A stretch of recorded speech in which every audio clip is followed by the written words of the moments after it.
Hi guys, welcome to Engelgeist. My name is Dan. Thank you so much for tuning in.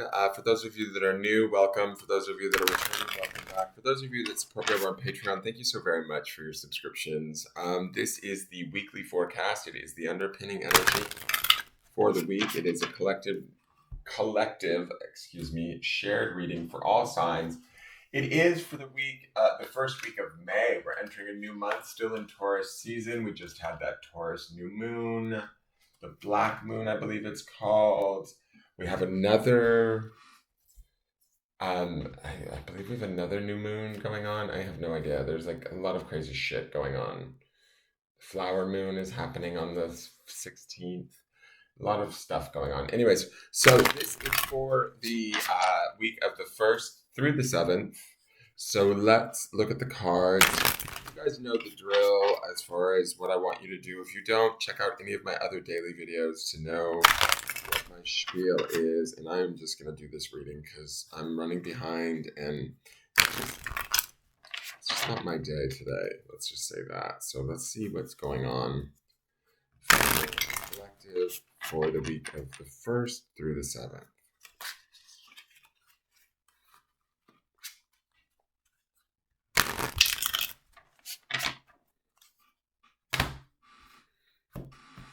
So for the beginning of the week, we have the Eight of Wands. Eight of Wands. Wands is that spiritual desire, which is a good thing, right? It is the forward movement. I would expect that we would feel actionable, excited, inspired, ready to roll, ready to get things done, ready to take on the world even. Sometimes the Eight of Wands can be an indication of love or compassion, sort of established feelings, or feelings of love coming out of us or from others towards us. So there could be a really, what I would think would be a very warm, compassionate, productive start to our week this week.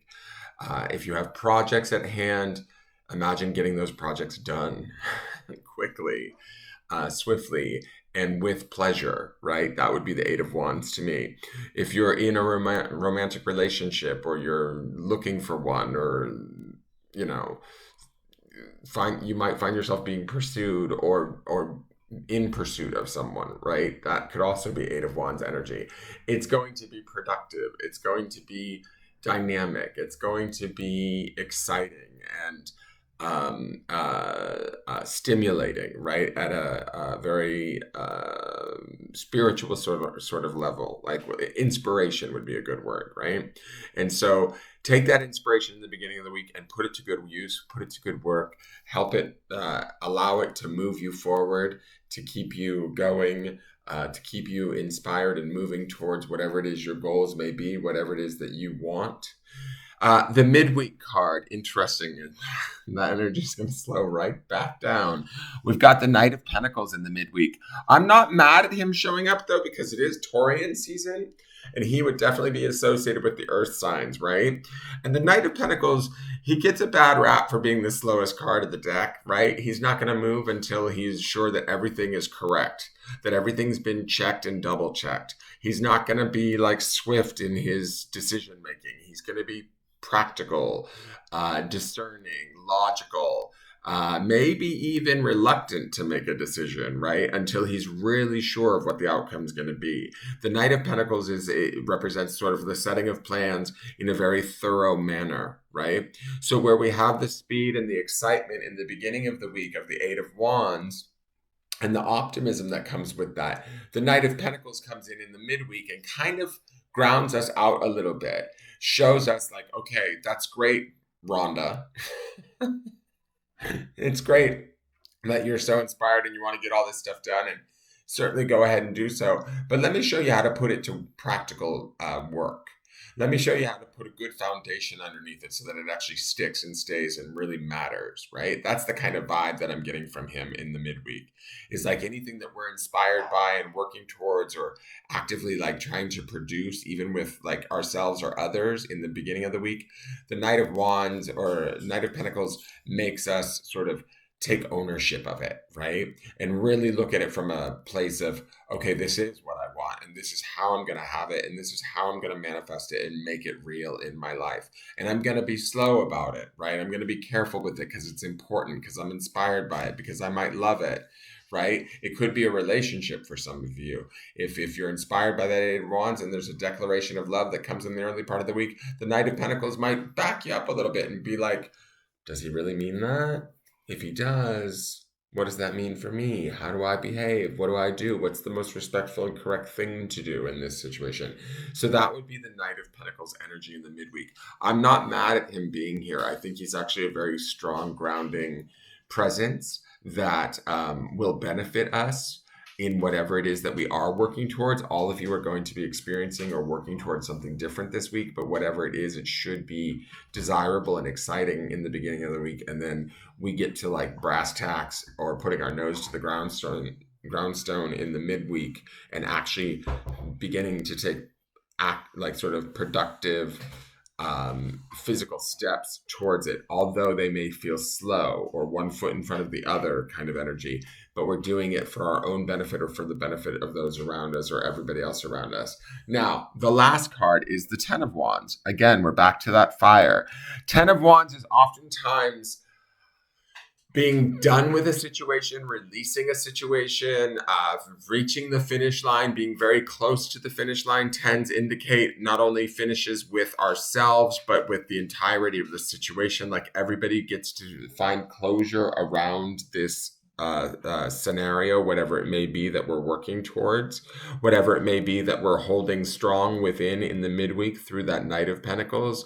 The Ten of Wands indicates that we finally sort of see the fruits of our labor or the finished product, and we're able to move forward and away from something that maybe we've been carrying for a while, that we've been dealing with for a while. I would say my feeling when I look at these three cards is it's like what we're inspired to move towards, especially with this new moon in Taurus. Use that inspiration in the first few days to get you excited, then find ways to practically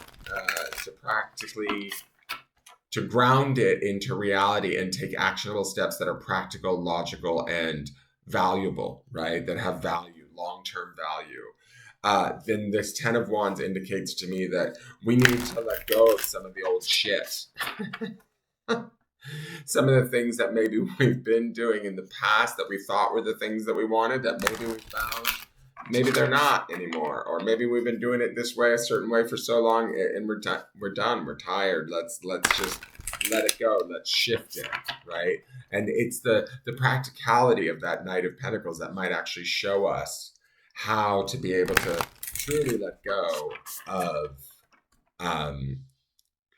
whatever burden we've been carrying up until this point. And we may need to release that burden so that we can continue to kind of create new that with which we want. Does that make sense? Now, the new deck for Oracle deck, thank you to Jen for this, is the Sacred Traveler Oracle card. It's the third Denise Linn deck, so I'm shuffling for a card for that. Let's see what that has to say to us. And it is... Do I have two? Yeah, these are kind of new cards.